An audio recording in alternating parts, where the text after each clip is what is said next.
សួស្តីដល់កូនក្មួយទាំងអស់គ្នាហើយថ្ងៃនេះគឺយើងមានវីដេអូមេរៀនបន្តទៀតដើម្បីកុំឲ្យខាតពេលវេលាយើងទៅរីករាយស្ដាប់ជាមួយនឹងវីដេអូទាំងអស់គ្នា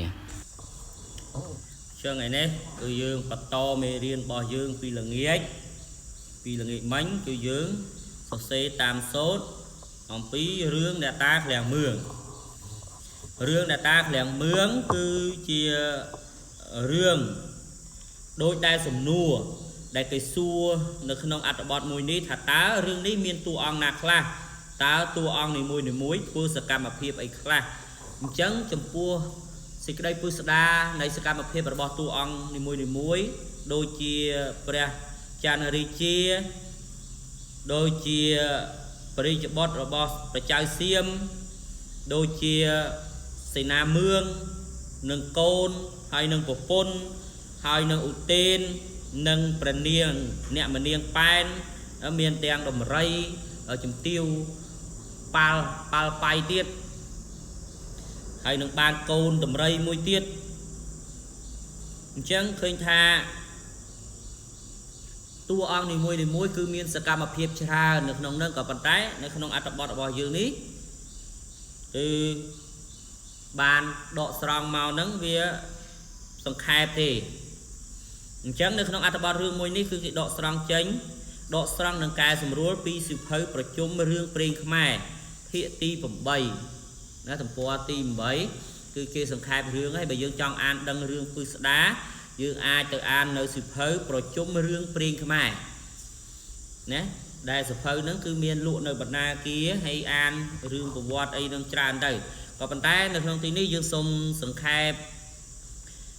ហើយបរិយាយត្រួសអំពីពលិកម្មរបស់អ្នកតាឃ្លាំងមឿងហើយតាក់ទងទៅជាមួយសំណួរអញ្ចឹងនៅក្នុងរជ្ជកាលព្រះបាទចន្ទរាជាក្នុងឆ្នាំ1502ប្រទេសខ្មែររបស់យើងគឺស្ថិតនៅក្រោមការគ្រប់គ្រងណាជាចំណុះរបស់ប្រទេសសៀមដែលពេលនោះ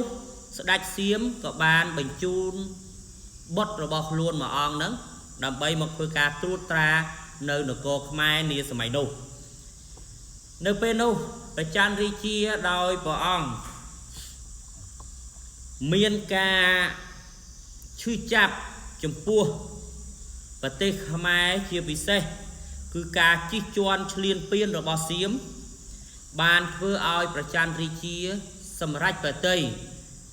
សម្លាប់បុត្ររបស់ស្ដេចសៀមទៅនៅពេលដែលព្រះចន្ទរាជាព្រះអង្គបានសម្លាប់បុត្ររបស់ព្រះចៅក្រុងសៀមហើយព្រះចៅក្រុងសៀមក៏មានការក្រោធខឹងយ៉ាងខ្លាំងណាហើយក៏បានធ្វើការកែនទ័ពប្រមូលទ័ពសៀមហ្នឹងមកធ្វើការលេងវាលុកនៅក្រុងលង្វែកហើយកងទ័ពសៀមក៏បានប្រមូលគៀកោប្រជាជនខ្មែរជាច្រើនរយនាក់ហ្នឹងយកទៅស្រុកសៀមអ្នកថាចាប់ជាឆ្លើយសឹកណានៅក្នុងនោះក៏បាននាំយកទៅនៅអ្នកមនាងប៉ែនដែលជាព្រះស្នំរបស់ព្រះបាទចន្ទរាជាហ្នឹងនិងមេដំរីឈ្មោះជំទាវប៉ាល់ប៉ៃដែលជាព្រះទីនាងផងដែរក្រោយមកនៅពេលដែលអ្នកមនាងប៉ែនបានទៅដល់ស្រុកសៀមហើយនោះបានប្រសូតបុត្រមួយណាប្រសូតបុត្រមួយអង្គនោះមាននាមថាឧទេនហើយបុត្ររបស់ព្រះនាងហ្នឹងឈ្មោះឧទេនហ្នឹងកើតមកនៅក្នុងទឹកដីសៀមហើយបានរស់នៅលុះដល់ពេញវ័យចេះតែសួរដំណើរថាព្រះបិតានៅណាឪពុកនៅណាក៏សួរដំណើរដើមតងហ្នឹងអញ្ចឹងអ្នកមនាងហ្នឹងដែលជាម្ដាយតែងតែនិយាយប្រាប់អំពីព្រឹត្តិការណ៍និយាយអំពីសាវតារបស់ខ្លួនជាមួយនឹងកូនឯព្រះបាទឧទេនចំណែកកូនឈ្មោះឧទេនហ្នឹងតែងតែជាមនុស្សឧស្សាហ៍ព្យាយាមសិក្សារៀនសូត្រណាស់ហើយនៅថ្ងៃដែលព្រះនាងអ្នកមនាងនឹងបានប្រសូតបានបុត្រនឹង tầm rây cứ tầm rây niêng tầm tiêu ba bay đó có bán cá câu muối đè ấy ngày muối nu cục mau tên nương ấy vì để pin vây hái ban sông mò đầm rây tự bo ruộng đầm rây tự bo ruộng đầm rây nó tự cao ạch đầm rây cao ấy vô mau vô ấy ao đầm rây gì hai mà giang tiết cứ đầm bấy tự sập xa riêng sốt ông phí khang mò đầm rây chẳng ấy ưu tiên lúc trong trẻ với chia đầm rây với chia mưa thai đầm rây tao thử thưa mạch khá đấy ấy sẽ đạch xiêm vinh sẽ đạch xiêm cao bà khơi cục mà ưu tiên nâng ưu xa chia diêm có ban protein nghĩa áo chia nẹ trua tra nẹ nghĩa hang đầm rây nâng ai cứ ban này tha chia bằng đánh chia chùm nuôi ca muối sầm rạp mưa ca thai đầm rây đòi đăng pi tại chơi cái bò sát đầm rây nâng vì dòng mai đầm rây nâng vì miên vì chơi yang nay chơi và hát bằng riêng đầm rây nâng sọp bẹp vàng hay đầm rây nâng không sờ may nút cứ chỉ duyên chùm đi giang vì xe men tên sầm rạp ca phơi đầm nào ca duyên phơi đầm nào bò sạch phóng hai đầm rây co chia toạp muối đo khăn của cái sầm rạp phơi chùm băng nia sầm may nuôi phòng đài lúc đó con này mê tầm rây thông lang nắng con tầm rây được bao chùm tiêu pa pay nắng nè thông lang máu ban phơi chia pratinang rồi bó phải chào xìm ban này thật phơi chỉ duyên chùm ni chỉ cần like sầm rạp vào ông sẽ đạch xìm nắng lúc riêng tới nát chi lược non đầm rây đừng tờ hãy xếp ta ngày mùi nu con rồi ba con đầm rây mùi nắng việc ban cho pre nhà cho pre những tầm mấy cho phê những cứ mà này tha tầm mấy ở mô những cái này slap tập prick mò nắng slap nè thay là xa này đó nghe tay mẹ đầu tiên đi cứ nè mò xây tiết mò xây tiết chân tới prick slap chân tới hãy có rốt chỗ từ nó prey bạt rốt chỗ được nó prey bạt rồi pina chắp con mình ban pina chắp con mình ban này chắc ạ ní cứ chia ọc cả muối đại ưu tiên là của má đại miền vây thông hai ní vây đăng đây hái thá nâng tu từ bì chia tha luôn thì ni rạp rong nâng từ chấp vô đầm rây nu một với nhỏi bàn rồi tới có ưu tiên của má có bán từ nhé có bán tới chấp tầm rây nút bán một vinh ở tăng pinu mau tăng pinu máu phải chào xiêm nâng tục chất tục và tây hái sờ lanh có bán protein nghe mùi tiết oi tới ổ tên đời miên niên thá chơi ở trải cứ ban này thầm miên chơi dùng nha đó cha ai crab ai vừa với ban sầm rách để khóc play lơ pi nè phong tiền pua ấy đôi tôi chặt tầm rây hay tầm rây nó brick mệt tay mặt đòn tê tràn đòn này lúc đó ô tên của ma ai dụ ban đọc của mùi năm pin vây hái chơi ở cha và ban prao nâu bài call đó cứ đầm bấy đâu chặt tẹt tầm rây để cho pre nhưng tiền tại đây năng tiền còn tái cứ ở bài có đầm bấy từ lóp một sọc mai vinh đầm bấy sau riết nó sọc mai vinh thì ban đây thà đầm bấy đất non và tê nó không sọc mai vinh đói mình ái và chơi con xiêm nước bạn đăng đề np đá ưu tiên rư cỏ chơi ở cha ní bàn thưa đầm nào mà đo sọc bát đầm bong hẹt bát đầm bong dương sập ngày đấy nè sọc nâng sina mương mà nè mùa mương prom tiền côn bồn nè cả bán cho một khoai luôn chia sẻ nè កាលពីស្រុកបាត់ដំបងនៅក្នុងសម័យនោះខេត្តពោធិ៍សាត់ឥឡូវហ្នឹងមិនទាន់មានខេត្តពោធិ៍សាត់ទេគឺនៅខេត្តបាត់ដំបងនៅឡើយទេទឹកដីខេត្តបាត់ដំបងនោះធំណាស់អញ្ចឹងសម័យនោះគឺទឹកដីធំខេត្តចំនួនតិចទេតែមួយខេត្តគឺមានទំហំផ្ទៃដីធំអញ្ចឹងសេនាមឿងហ្នឹងបាននាំកូនប្រពន្ធអីហ្នឹងមកចូលរួមជាមួយនឹងប្រជាចេស្តាប្រជាអស្ចារ្យដែលមានជាងារបានងារពីស្ដេចសៀមប្រទានឲ្យណាជាមួយនឹងឧទេនឹងឯងហើយ ក្រោយមកស្ដេចសៀមក៏បានដឹងឧបាយកលរបស់ឧទេនឬក៏ជ័យអស្ចារ្យហ្នឹងខឹងច្រឡោតតោតតងបានបញ្ជាទ័ពយ៉ាងច្រើនមកដេញតាមដើម្បីសម្លាប់ឧទេនហ្នឹងឬក៏ជ័យអស្ចារ្យហ្នឹងចំណែកឯខាងជ័យអស្ចារ្យនិងសេនាមឿងដែលជាមេទ័ពនាសម័យនោះមានការភ័យព្រួយយ៉ាងខ្លាំងជាពិសេសគឺព្រះបាទឧទេននេះឯងភ័យខ្លាំងណាស់ដោយអីដោយសារតែស្រុកទេសក្នុងប្រទេសហ្នឹងពុំមានទ័ពគ្រប់គ្រាន់ពុំមានអាវុធសម្រាប់តតាំងបរិបូរនៅក្នុងពេលនោះសេនាមឿងក៏បានក្រាបទូលទៅព្រះបាទឧទេនថាបពុតព្រះអង្គសូមព្រះអង្គកំព្រួយចាំខ្ញុំព្រះអង្គធានាខ្លួនតតាំងជាមួយនឹងទ័ពសៀម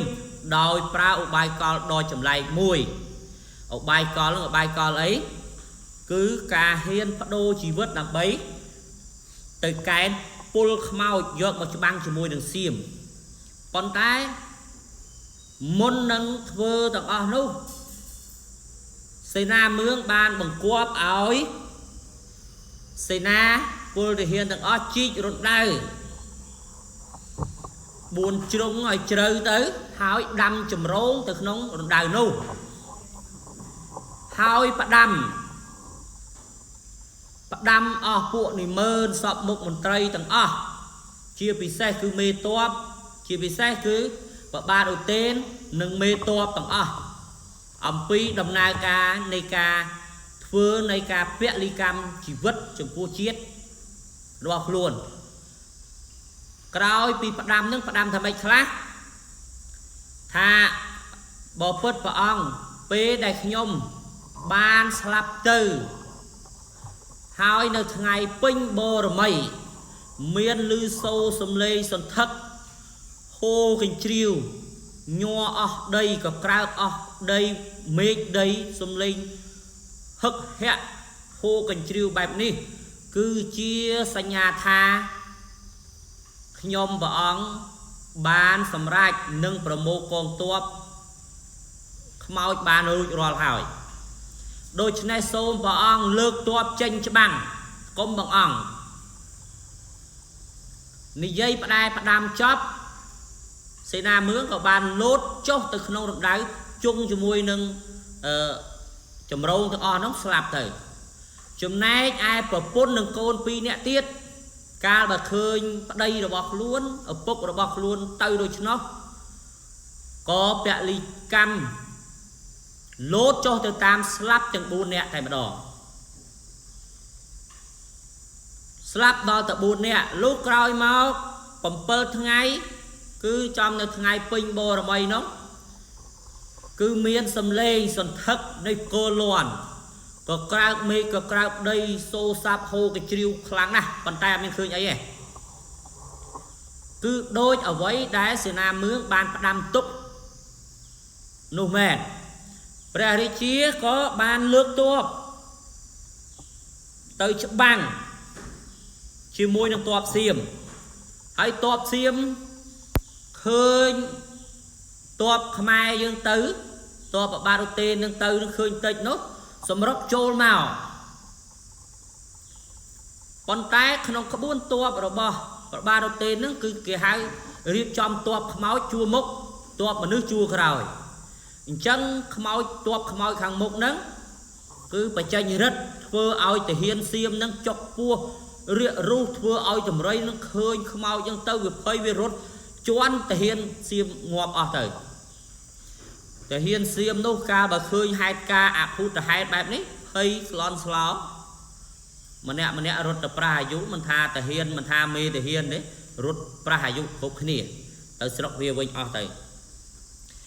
tận này hai thưa oi tuột xiêm nó bạc bò phlock lại riêng nô mà ha Kroi pel ban chơi chùm nè từ lơ tuột xiêm bà chơi ở cha có tờ lóp một can sọc vinh hai ban thưa bồn đầm bay ô tư có đôi chia sang xong nơi sống nạ của rút sầm rap ca của rút bầu chia được bọc chia bồ rọt tầng hỏi ở vây đây chỉ bị xe nó cứ ca bầu chia chùm pu ca bẹ ly cam rồi bọc luôn xe na mương chùm pu chia sa na rồi mốc và chơi chơi o cha có bán làng trồng riết pin bò bố bần to pi pra bay đá cứ pra cha đi chi nâng từ tua pra niêm tha pra chơi chơi sải hai bà to mà tiết bà to máu nè ta ở xe nam mương nắng cứ cái tay ta thưa bon của bô chia chỉ riêng rồi nằm lu du rồi máu có bán từ chỉ mua đô từ chỉ mua với tha nè ta làng mương đại miên tí tang nữ khang khai po sát sọc ngày này nè nè ta làng mương nâng và cài nè cứ chỉ mê toп chỉ mê top không ao đè rụng đo tất đấy vì bà cha mật chẳng cất tình niêm cất tật sắp ở bó quát ở hôn mà đo bài cho bọn ấy cứ nơi tại miền ca của bồ chia chẳng hai ban chia riêng rồi năm cái tay tại vừa bốn son tiến đầm bấy một tư của gió cái đôi chia ca của rốt rồi lưng có bẹp vào đó miền lục ta khang mương sẽ đang đây chỉ mê toп đất nôm top dọc tới băng chỉ mùi nâng xiêm hai oi xiêm nâng cài chơi hay ba chợ bón từng ngày ní chun chia xiêm còn nơi tại khai ông na cho bó lục ta khang mương đài nhà ta khang mương đài nhé vì để máu slong cắt ấy nắng phụ vía có thôi cả bon sron này khai là a đài mình trầm ta sớm mai rọp rồi năm món đó na xong bây ta lớn nó còn nơi tại khai là đây ní cứ chỉ rương chợ tốn tới chỉ muối nắng provot rương để ta làng mường đại ban riệp rọp xong khai giang về được non ăn bọt nắng dương người dậy ta khoai với bàn tay ní dương quay để dương ban cho cha mà quay để dương ban lưu đồng nạc nia chỉ muối nắng ai cả xa kha đại dương ban sắc xa cả lon máu dương chámคือdương ban đi tiên ban còn năng hay bà chọn đăng cho bác từ mưa sụp hớ và chung priên mai nắng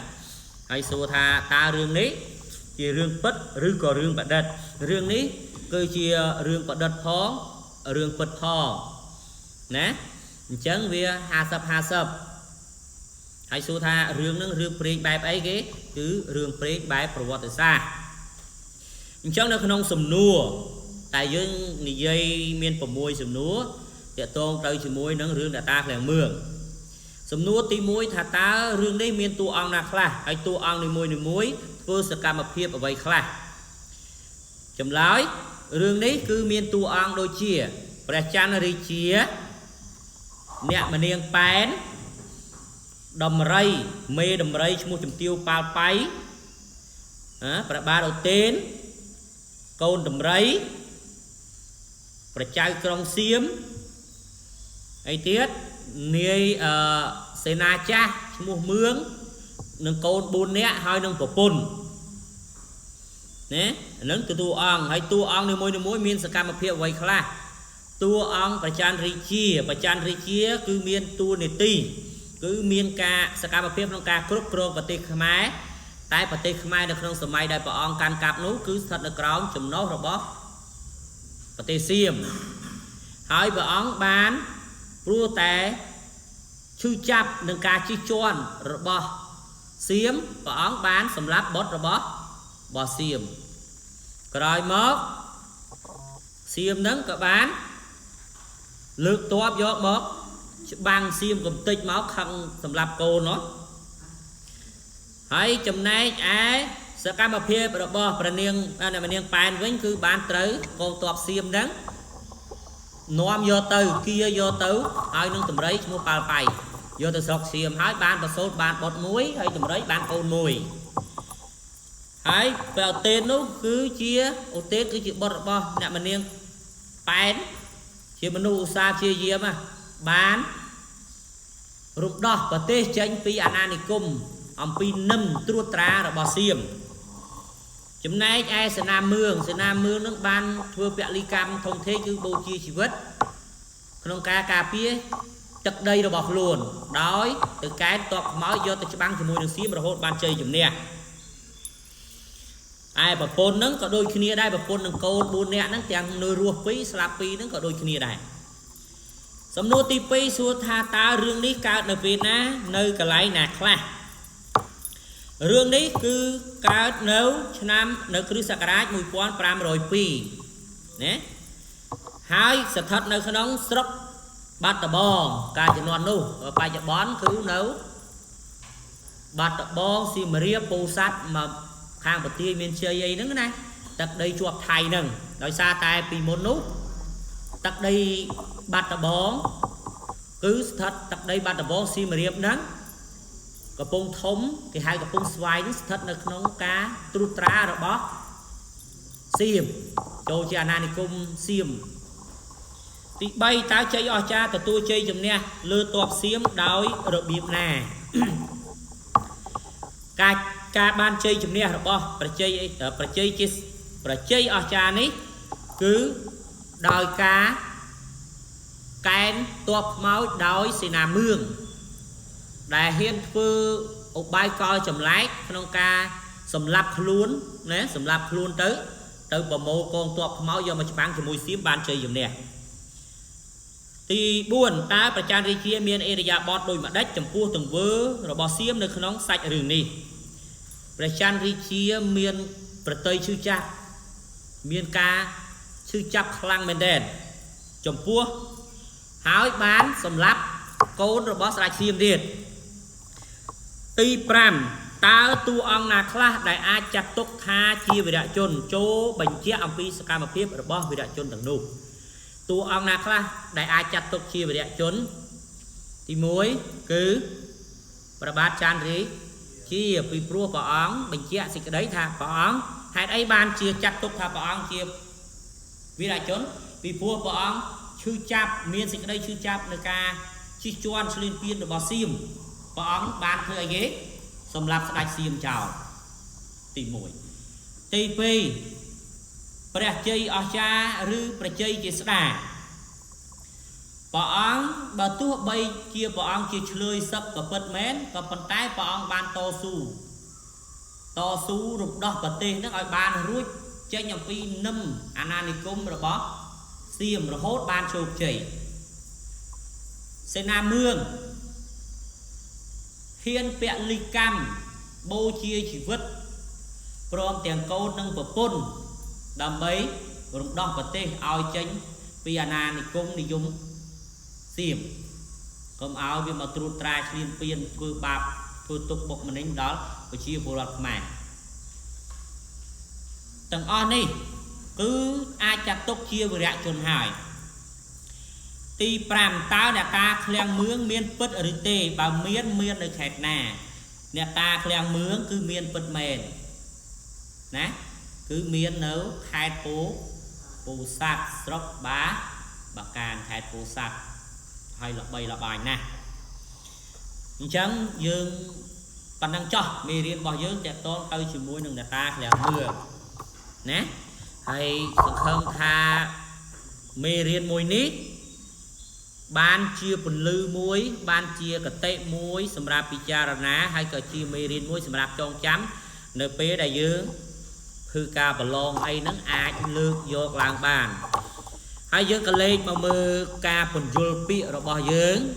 ទាក់ទងទៅជាមួយនឹងពាក្យពិបាកមួយចំនួននៅក្នុងអត្ថបទមួយនេះមានដូចជាពាក្យថាកែនជាកិរិយាសព្ទប្រែមកថាការកែនការប្រមូលការគៀកណាការគៀងយកទី2ក្រោត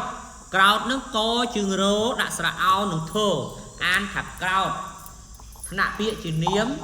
miền này thà bịa cầm hắng bịa thạc hắng bịa thà tô xa môi tiết bịa thà bà niên nạ bịa chỉ niếm miền này thà chia thà non tả xã chia thà non tả xã sầm rạp sấy bẹt snom cái hai thà sấy snom đại dương tay thề này dây chuột nia tha mình nung mình niếng đấy nè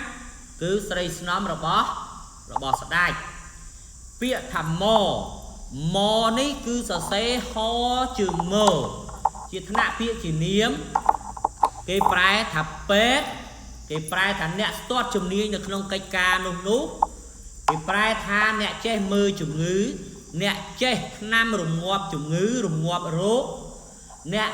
mùi tiết cái bật tham chuột cho mùi nương bịa đầm rây mò đầm rây rứ có nẹt xa đầm rây nè dân mò đó cái hai tha prai tha thằng nẹt xa có bán prai thằng nẹt tiện nó có bán sầm ráp dương chuột bịa cho mùi nương đầm rây đôi chỉ mò ấy ghế mò tầm rây đào pe cu khoai nhất cái nè khuyên cu nè mừ cu thay là xa cu vậy dân tây hôm nay mỗi tiết bịa tha protein ní nè bịa truyền niếm cái prai tha ông nói đại cái ỏi đạch protein cứ chỉ bịa rí chả sáp hay bậc mai dưới cái hai thằng ỏi procul ỏi ca ỏi mùi tiết bịa tha nạ nghìa nó cứ ấy ghế bằng ai ca nghìa ban đây thá chỉ nét đá chỉ chấm nuôi ca rứa có chỉ nét đá chặt trái ca nghìa rong và toa pí và thiên anu và thiên này chị đào và toa pí thấp ở đây nè chị thông chai mùi u thì ho đôi chia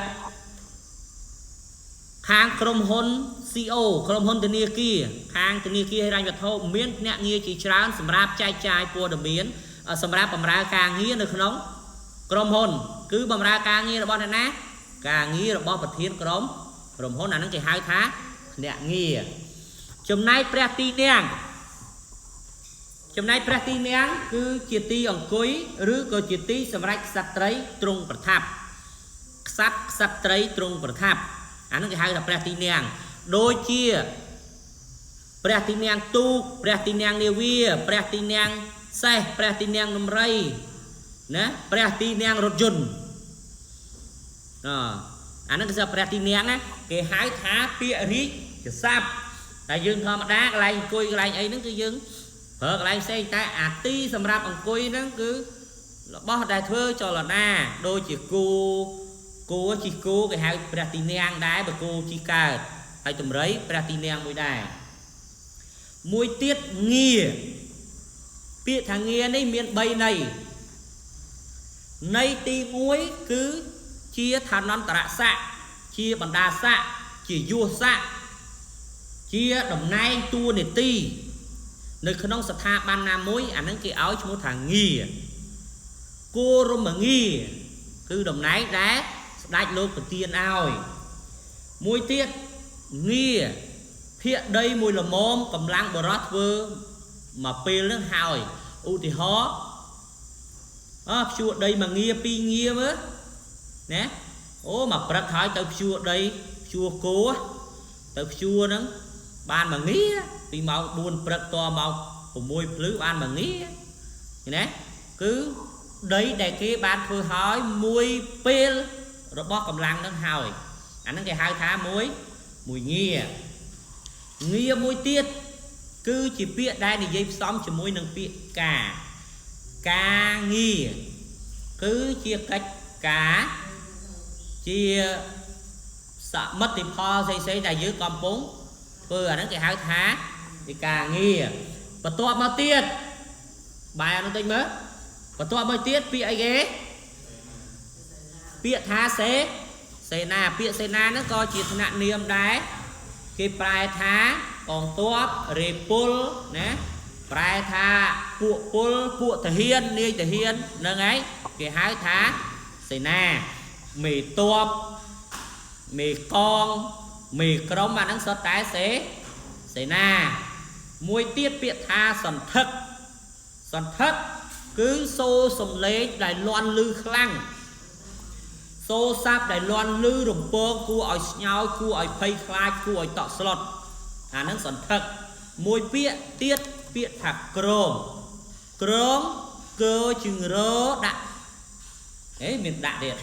cơ chừng rơ nứng ngờ an thạc krong ní bà prai chỉ kê ria sáp nốt lịch đã sẽ mùi ấy kê ria sáp prai tha ca rẹ xa chùm núa chăm rẹ xa chăm thai toam chăm mưa ca khô trời ưu thì họ đôi chỉ krong riết krong nghia vậy đào ná mùi tiết krong cứ chỉ biết xong cả sắp mai dưỡng prai mó thả cá xử lý bia krong chỉ po krong trai gì vô sliệt sờ bong hết krong chỉ po nó cứ lược bẹ lược luôn là bay bật băng riêng cái bật băng rương kế mà sớm mà vinh ta bọn đi dây âm phi rương là ta khang mướn dương phải cho vào phần đấy đòi ôm xong cho môi nè ca phần vô biết lấy biết cần lư lấy hỏi xin khâm thà mê riêng mùi ní cái đôi chơi video mùi ní bán chia phần lư muối sầm ráp nè sắc xa riêng số chỉ bị xe cục óng cái đôi chia mùi thằng ó đại ban tu sna video mùi ní trắng và chọc mê riêng nâng cả phần nắng hai dương nâng chuộc nia mê riêng và to tiết nơi khăn ông phía xa khmai nơi màu và to tiết chẳng dừng và chọc mê riêng bỏ dương phần nắng sẵn chúc ní nơi video còi tiết